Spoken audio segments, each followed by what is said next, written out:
आज आपण बनवणार आहोत एकदम झणझणीत, तोंडाला पाणी सुटेल असं हिरव्या वाटणातील बोंबील फ्राय.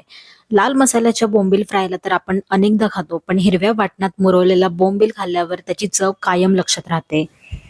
ताज्या हिरव्या वाटणामुळे या रेसिपीला मस्त रंग, सुगंध आणि चव मिळते. बाहेरून हलका कुरकुरीत आणि आतून अगदी मऊ असा हा बोंबील भाकरी, वरण-भात, डाळ-भात आणि सोलकढी सोबत जबरदस्त लागतो. मग आजच्या या रेसिपीला पटकन सुरुवात करूया. नमस्कार, मी आहे ऋतुजा आणि मराठी रेसिपीज विथ ऋतुजामध्ये तुमचं स्वागत आहे. आता ग्रीन बोंबील फ्राय बनवण्यासाठी इथे मी 5 मोठ्या आकाराचे ताजे बोंबील घेतलेले आहेत.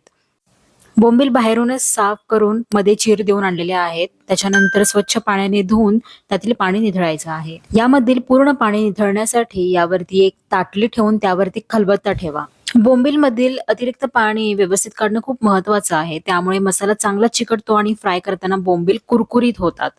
तर बोंबील पिळून पाणी काढू नका. तो खूप नाजूक असतो, तुटू शकतो. त्यामुळे एका चाळणीवरती हे धुतलेले बोंबील ठेवा. त्यावरती एक ताटली ठेवून काहीतरी जड ठेवा. मी इथे खलबत्ता ठेवलेला. अर्ध्या तासासाठी आपल्याला हे ठेवून द्यायचंय. त्याच्यानंतर आता मॅरिनेट करायला घेऊयात. कुठल्याही माशाला एक उग्र वास असतो, तर तो कमी करण्यासाठी आपण इथे आंबट पदार्थाचा वापर करतोय. तर इथे मी कोकम आगळ घेतलेला आहे. तुम्ही लिंबाचा रस घालू शकता. आता हे कोकम आगळ बोंबीलच्या सगळ्या पीसेसना चोळून घेतलंय. 10 मिनिटं असंच साईडला ठेवून देऊ. तोपर्यंत हिरवं वाटण तयार करू. हिरव्या वाटणासाठी 2 कप कोथिंबीर, 3 ते 4 हिरव्या मिरच्या, आलं आणि लसूणच्या काही पाकळ्या घेऊन त्याची मिक्सरला बारीक पेस्ट तयार करून घेतली. त्यामध्येच मी हळद पावडर आणि चवीपुरतं मीठ घालून मिक्स करून घेतेय. आता यामध्ये तुम्ही लाल तिखट सुद्धा घालू शकता, पण आपण इथे हिरव्या वाटणातील बोंबील फ्राय करतोय, त्यामुळे मी वापरलेली नाहीये.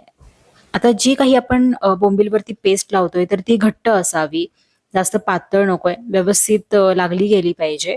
तर कोकम आगळ वगैरे जास्त एक्स्ट्राचं पाणी असं राहिलं असेल तर ती काढून टाका आणि याच्यावरती हिरवी पेस्ट लावून घ्या. दोन्ही बाजूनी चांगली चोळून लावायची. आता इथे मी अख्खे बोंबील न ठेवता त्याला मध्ये चीर देऊन पसरवून घेतलेले आहेत. तुम्ही अख्खे सुद्धा ठेवू शकता.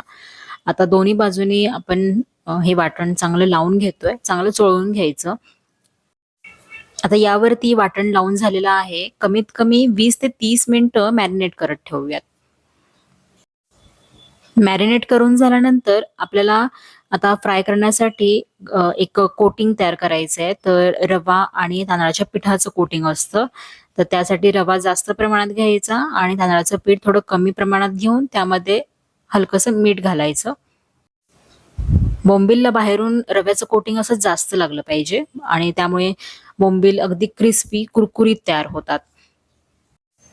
तांदळाचं पीठ आपण कुरकुरीत टेक्स्चर मिळवण्यासाठी तसेच ओलसरपणा कमी करण्यासाठी वापरतो आणि यामुळे सुंदर सोनेरी रंग येतो माशांवरती. आता एक-एक बोंबील उचलायचा आणि या रव्यामध्ये घोळवून घ्यायचा. वाटण जर निघत असेल तर वरून परत एकदा लावून घ्यायचं. दोन्ही बाजूने आपल्याला हे असं कोटिंग व्यवस्थित छान लावून घ्यायचं आहे आणि त्याच्यानंतर पॅनवरती तेलामध्ये फ्राय करून घ्यायचे. तर त्यासाठी बघा तेल चांगलं गरम असणं गरजेचं आहे. तवा किंवा नॉनस्टिक पॅन ना आधी चांगला गरम करून मगच तेल घाला. त्यामुळे बोंबील तव्याला चिकटत नाहीत. मध्यम आचेवरती फ्राय करा. खूप मोठ्या आचेवर बाहेरून जळतील आणि आतून नीट शिजणार नाही.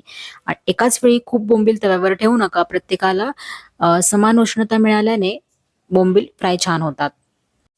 बोंबीलची एक बाजू कुरकुरीत चांगली फ्राय झाली की ती पलटी करायची आणि दुसरी बाजू सुद्धा कुरकुरीत सोनेरी रंग येईपर्यंत फ्राय करून घ्यायची.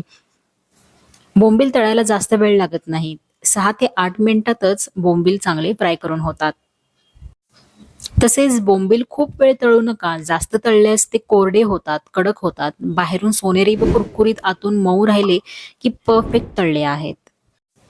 तळल्यानंतर बोंबील सर्व्ह करायला तयार आहेत. फ्राय झाल्यावर वरून चाट मसाला न घालता फक्त लिंबाचा रस पिळल्यास हिरव्या वाटणाची मूळ चव टिकून राहते.